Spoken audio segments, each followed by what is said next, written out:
Itu yang saya bahas. Oke, langsung saja. Yang pertama, saksi itu bilang dia kenal dengan ayah Eki, yang polisi itu, ya. Dan ayah Eki kenal dengan saksi tersebut sejak adanya kasus Pina 2016. Bahkan ayah Eki bilang ke saksinya, kalau nanti melihat anak-anak geng motor itu kumpul lagi, hubungi dia, gitu loh. Ya.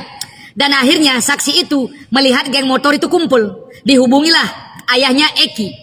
Itu pengakuan saksi tersebut. Nah, ada yang bertanya di komen, kalau saksi itu sejelas itu melihat kejadian, kenapa saksi tersebut tidak dipanggil oleh polisi?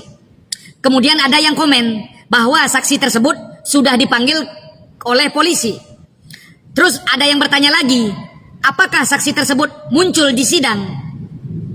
Jawabannya, saksi tersebut tidak pernah muncul di persidangan.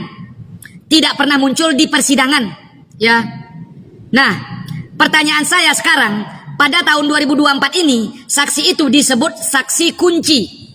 Saksi kunci, ya, saksi utama. Pertanyaan saya, apa gunanya dia saksi kunci sementara dia tidak dimunculkan di persidangan? Sekali lagi, apa gunanya dia saksi kunci tapi tidak dimunculkan di persidangan 2016 lalu? Jawab. Coba kalian bayangkan, ayah Eki, anaknya meninggal. Dia kenal dengan saksi tersebut. Saksi tersebut, AF itu, mau dipanggil ke polisi.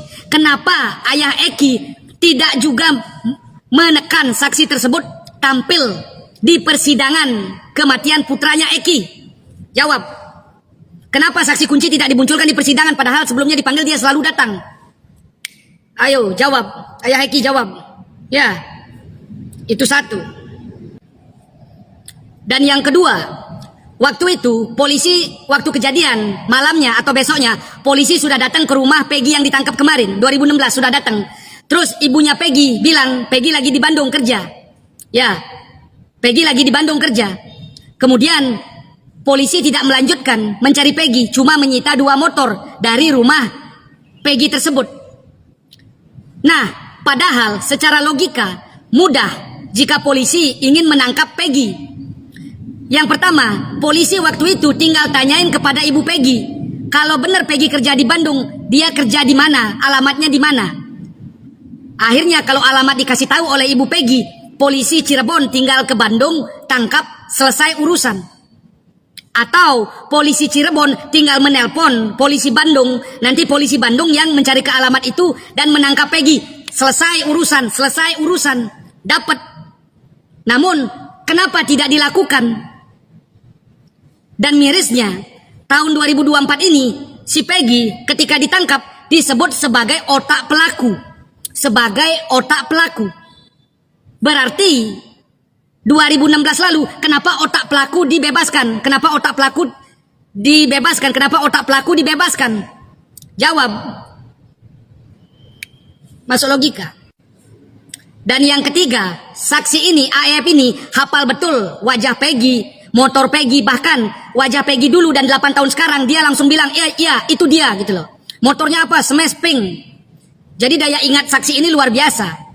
Coba besok ya tanyain ke saksi ini. Kalau nggak dia berubah aja, kalau udah dipelajari aja. Coba tunjukkan ke 11 foto dari DPO, ke 11 foto tahanan. Kemudian suruh dia jawab, tahanan ini motornya apa, warnanya apa. Terus tahanan ini wajahnya ini, motornya apa, warnanya apa. Tanyakan, hafal nggak dia ke 11 motor tersangka? Atau cuma motor Peggy yang dia hafal? Seperti itu, coba tanya. Hafal nggak 11 motor tersangka? Jangan-jangan cuma motor Peggy yang dia hafalin, warna dan mereknya, ya. Dan kesimpulannya, saya ingin bertanya, gimana ceritanya orang yang dibebaskan atau tidak dicari lagi keberadaannya, padahal dia bisa dengan mudah ditangkap, si Peggy 2016, malah di 2024 menjadi otak pelaku. Dan bagaimana ceritanya saksi yang dulu tidak pernah dihadirkan di persidangan bisa menjadi disebut saksi kunci di 2024. Sekali lagi, gimana ceritanya si Peggy yang dilepaskan dan tidak dicari lagi padahal dengan mudah polisi bisa mendapatkan, dilepaskan, tiba-tiba di 2024 menjadi otak pelaku. Sementara si saksi ini, AF ini yang 2016 tidak dihadirkan di sidang bisa menjadi saksi kunci di 2024. Gimana ceritanya itu? Silakan kalian netizen yang menilai ya. Itu aja, terima kasih.